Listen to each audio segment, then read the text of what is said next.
پیش اردو افسانہ نور کا نور کہاں ہے؟ تخلیقار وحشی سعید، آواز مبشر رفائی۔ 70 سال پہلے کی بات ہے جب ہمارے شہر کے اس حصے میں اس کا جنم ہوا جس کو اب شہر خاص کہا جاتا ہے۔ تنگ گلیاں، کچے مکان۔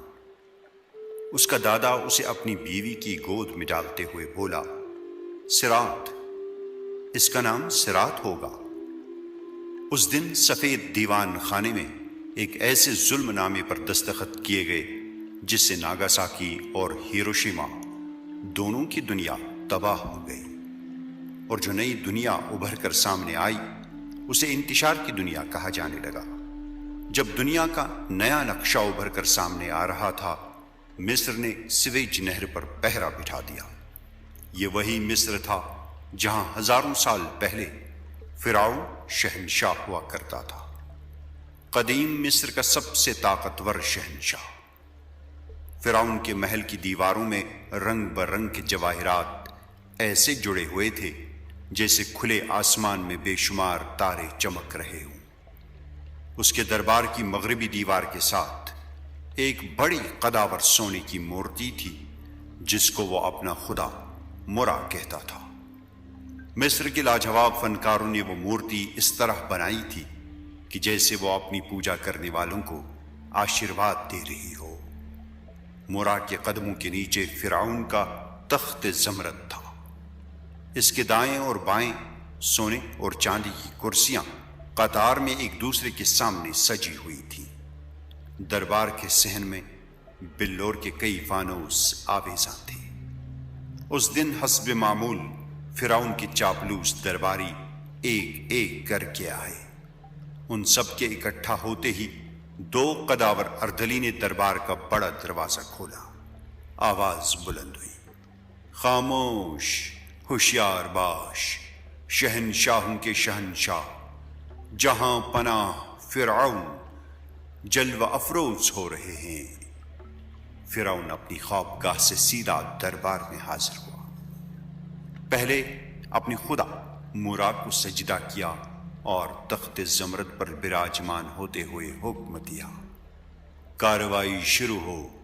وزیر خاص کھڑا ہوا، جہاں پناہ موسیٰ آپ کے حکم کے مطابق حاضر ہے۔ موسیٰ، دراز قد، لمبی داڑھی کے ایک خوبصورت آدمی، دائیں ہاتھ میں عصا۔ ان کے آتے ہی فرعون کے چاپلوس درباری ایک ساتھ کھڑے ہو گئے۔ فرعون بولا، موسیٰ، تم ہم میں سے ہی ایک ہو، پھر خدا مرا کے انکاری کیوں ہو؟ مرا کی ناراضگی نہ صرف تم کو تباہ کر سکتی ہے بلکہ سارے مصر کو نیست و نابود کر سکتی ہے۔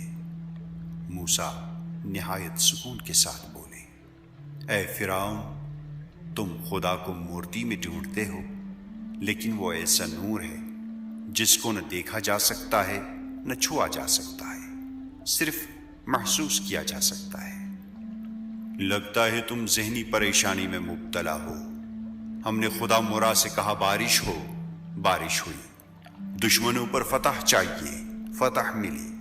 دولت چاہیے، دولت کے انبار ملے۔ کیا تمہارا خدا تمہارے عصا میں جان ڈال سکتا ہے؟ خدا چاہے تو پل میں تم کو شہنشاہ سے گداگر بنا سکتا ہے۔ خدا کی قدرت سب کچھ کر سکتی ہے۔ اور دیکھتے ہی دیکھتے عصا اژدہا میں تبدیل ہو گیا۔ سارے درباری حیران رہ گئے۔ خود فرعون تخت زمرد پر کھڑا ہو گیا۔ شاباش موسیٰ، شاباش، میں تسلیم کرتا ہوں کہ تم اس عہد کے سب سے بڑے جادوگر ہو۔ اے فرعون، شاید تم اپنی تباہی کے بہت قریب ہو، اس لیے حقیقت کے انکاری ہو۔ تم اندھیرے میں ڈوبے ہوئے ایسے انسان ہو جو شیطان کی پرستش کر رہا ہے۔ زمین پر رینگتا ہوا اژدہا موسیٰ کے ہاتھ میں آتے ہی عصا میں تبدیل ہو گیا، اور وہ دربار فرعون سے شان بے نیازی کے ساتھ چل پڑے۔ فرعون اپنے سپہ سالار سے بولا، اب وقت آ گیا ہے کہ اس کی سرکشی کو ختم کیا جائے۔ اس نے ہم سے بغاوت کر کے خدا مورا سے بغاوت کی ہے۔ اس کی قسم ہے مجھے کہ میں اس کو نیست و نابود کر دوں گا۔ سارے مصر میں یہ خبر آگ کی طرف ہے۔ موسیٰ کے پیروکار خوف زدہ ہو کر بولے، اب خدا کا حکم ہے کہ ہمیں دریا پار کر لینا چاہیے، لیکن ہم کیسے؟ جو خدا پر ایمان لایا اسے کوئی خوف نہیں، چلو۔ کارواں موسیٰ کے ساتھ چل پڑا، ایک ایسی دنیا کی تلاش میں جہاں صرف خدا کی ثنا خوانی ہوگی۔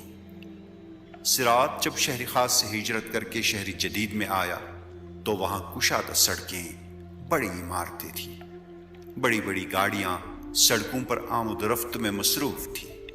بولیوارڈ میں ڈھل کے کنارے صراط کا خاندانی شو روم تھا۔ ایک دن ایک سفید فام دروازے سے اندر کی چیزوں کا بڑے غور سے جائزہ لے رہا تھا۔ اندر آ جائیے، میرا نام مارک ہے، میں صراط ہوں۔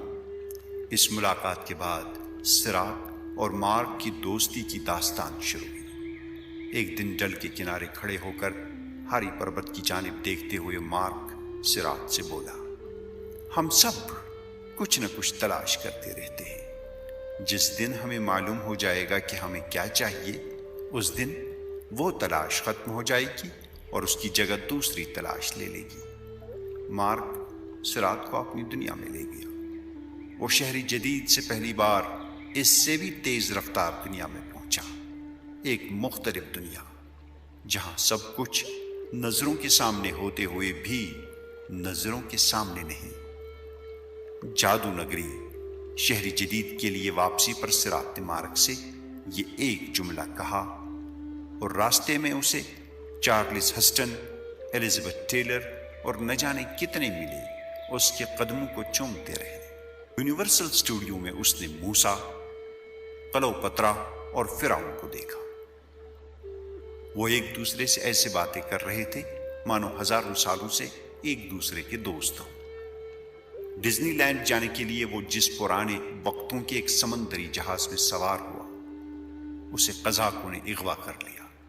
پاس بیٹھے ایک شخص نے صراط کے کان میں کہا، یہاں ہر روز جہاز اغوا ہوتے ہیں، پتہ نہیں ہم زندہ ہیں کہ نہیں، اور اگر ہیں تو کہاں ہیں؟ جب جہاز آزاد ہوا تو صراط نے خود کو اس شہر میں پایا جہاں سڑکیں شیشے کی تھیں۔ اسے اپنا شہر خاص یاد آیا، تنگ گلیاں، کچے مکان۔ ایک روشن صبح موسیٰ نے اپنی قوم سے کہا، میں خدا سے ہم کلام ہونے جا رہا ہوں، میرا انتظار کرو۔ جب وہ واپس آیا اس کی قوم جا چکی تھی، موسیٰ کے ہاتھ میں کتاب تھی۔ صراط واپس شہر جدید آ گیا۔ ایک روز آدھی رات کے بعد وہ ڈل کے کنارے کنارے چلتا ہوا حضرت بل تک پہنچ گیا۔ فجر کی اذان ہو رہی تھی، نماز ہوئی، ہزاروں ہاتھ دعا کے لیے اٹھے۔